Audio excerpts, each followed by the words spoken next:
Jadi ternyata filter itu diberikan hemoglobin, tetapi celakanya hemoglobin berasal dari darah yang diambil dari rumah potong hewan babi.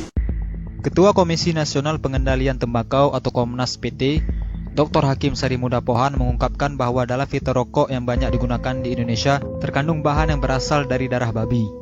Hemoglobin atau protein darah babi digunakan dalam filter rokok untuk menyaring racun kimia agar tidak masuk ke dalam paru-paru perokok, kata Dr. Hakim saat menjadi pembicara dalam dialog bahaya merokok bagi kehidupan berbangsa di Balai Kota Banjarmasin, Kalimantan Selatan. Dr. Hakim juga meyakini bahwa filter yang digunakan untuk rokok yang beredar di Indonesia merupakan filter impor yang mengandung komponen dari darah babi. Menurutnya, semua itu diketahui setelah adanya pernyataan yang diungkapkan ahli dari Australia atau Profesor Kesehatan Masyarakat dari Universitas Sydney, Simon Chapman. Profesor Simon Chapman menyatakan itu merujuk pada penelitian di Belanda yang mengungkapkan bahwa 185 perusahaan berbeda menggunakan hemoglobin babi sebagai bahan pembuat filter rokok. Profesor di Australia memperingatkan kelompok agama tertentu terkait dugaan adanya kandungan sel darah babi pada filter rokok.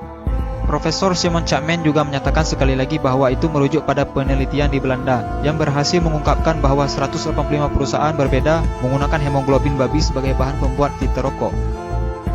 Menurut Dr. Hakim, sudah seharusnya umat muslim yang mayoritas di Indonesia ini menjauhi barang yang nyata-nyata dilarang dalam agama. Bukan hanya kaum muslim, tetapi kaum Yahudi juga melarang pemanfaatan babi untuk keperluan seperti filter rokok ini. Kabar penting ini harus diberitahu kepada para perokok yang alergi terhadap fatwa haram merokok. Sebuah penelitian ilmiah mengungkapkan bahwa dari sebuah bangkai babi ternyata bisa diolah menjadi 185 produk, diantaranya adalah untuk rokok. Penemuan penggunaan darah babi dalam filter rokok ditemukan peneliti di Belanda, Christine Mendersma, secara tidak sengaja. Perempuan ini sebenarnya sedang meneliti seekor babi berkode Pig 05049 di sebuah peternakan di Belanda. Di laman pribadinya, Mendersma menyatakan telah meriset selama 3 tahun semua produk yang dihasilkan dari seekor babi tersebut. Hasil riset tersebut kemudian dibukukan, lengkap dengan grafik dan gambar produk, kemudian dipamerkan dalam sebuah pameran.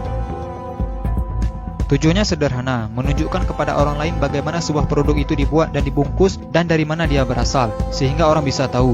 Untuk menunjukkan itu, Mendersma mendekati subjek ke satu ekor binatang yang di dalam hal ini adalah seekor babi bernama Pig 05049. Kita tidak berbicara hukum haram atau halal merokok, karena perdebatan halal atau haram merokok tidak pernah ada habisnya. Kami hanya menyampaikan informasi penting ini agar para perokok bisa berpikir lebih jauh tentang filter rokok yang menggunakan darah babi.